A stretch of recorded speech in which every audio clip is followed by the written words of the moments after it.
Hey there, Paula Lindsay here with another edition of Words on the Street. It occurred to me today that there are two problems that we have to address before we can really resolve the situation with children in these prisons, detention centers, camps, whatever you want to call them. One of those problems is apathy. There are a lot of people who just don't care, just don't want to look at it.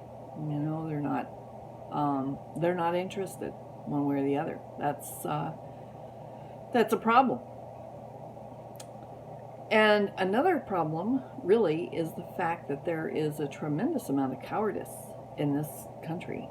There's a woman that I met in Tallahassee, Florida, about a year ago, when we first started doing this, when all this information first came out. I was in Tallahassee, and I was standing in front of the Capitol building with my sign, and another woman walked up, and we worked together on there for a while. Yesterday, she was standing on a corner with a sign, and someone took offense and tried to run her over. She said that it was just inches that he missed her by. And then when he nearly hit her, he thought it was really funny and then flipped her the bird and drove off. Now she's filed a report, but she was frazzled and she didn't get the license number correct. So that's just cowardice.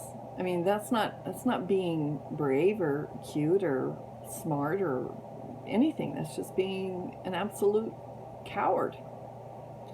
Today, I guess it's because there's a number of demonstrations all over the country today.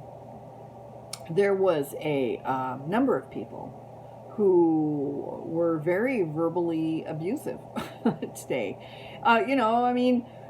If you're sitting in your truck with blackened out windows and you roll down just long enough to say, "Trump 2020, you stupid bitch," I mean, that's just cowardice. Or, any number of the things. A guy who's yelling at me, "Send those stupid kids back to South America." Like, wow. That's just cowardice. It's just a complete disregard for truth, honesty. So I think we really have to face the fact that one of the most important elements in this very terrible problem is that we have to have the courage to face the fact that the United States government has done a terrible, horrible thing. Now, in reality, this is not the first time the United States government has taken children away from their parents. They've done it to indigenous people, at the earliest opportunity that they could.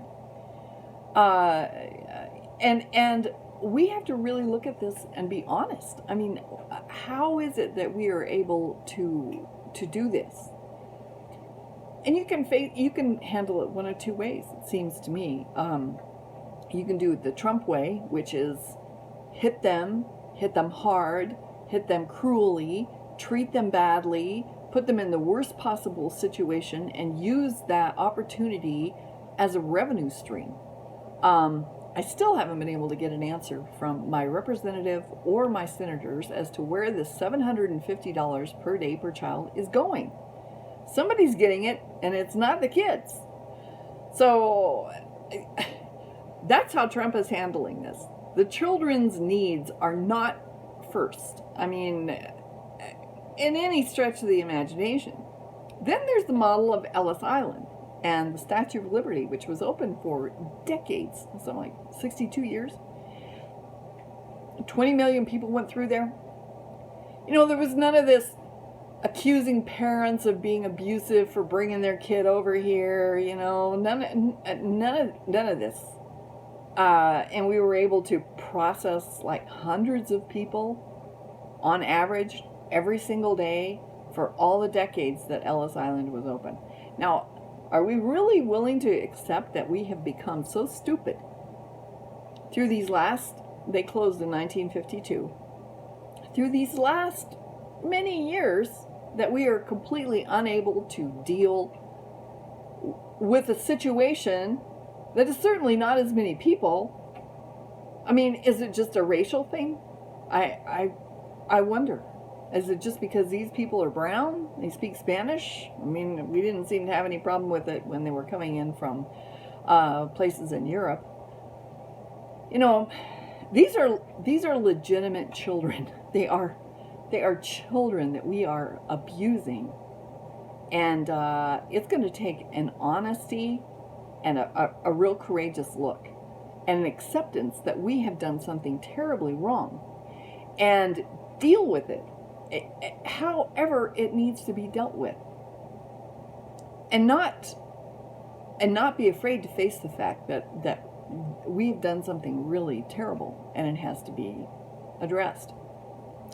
Some of these children's parents have already been deported. Well, that's on us. They've been deported without their kids.